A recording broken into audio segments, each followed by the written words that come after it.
Since my Meghan video went a bit viral, I've been diving into the whole history of the spare, and it seems he, or as it may be she, really is a point of instability in the royal structure.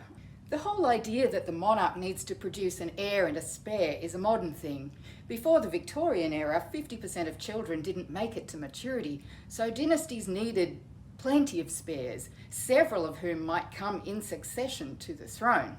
In fact, you might argue the heir and spare thing is post-Edwardian because Queen Elizabeth's father, Albert George, really the first spare, was a legendarily conscientious and traumatised man who succeeded to the throne when his older brother Edward abdicated. Incidentally, the royal family really should have been nicer to Wallis Simpson. She saved their asses. Edward's father, King George V, said of his son that when he became king, he would wreck the monarchy and the empire.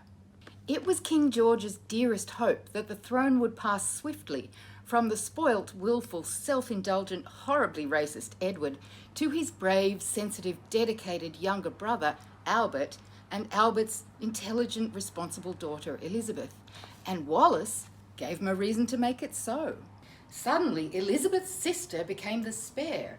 Margaret spent her formative years in that privileged but precarious and pointless position, and it formed her into a high society wild child, notorious, delicious, formidable, scandal-plagued, and hard to manage for the rest of her tempestuous life.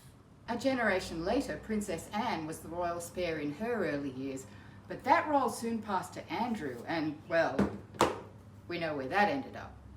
There just seems to be something inherently problematic in the spare's enforced state of dependent, entitled, indefinite suspension that messes with their acceptance of their role in the hierarchy and often leads them to challenge the limits of both their freedom and the archaic institution that shapes and constrains it.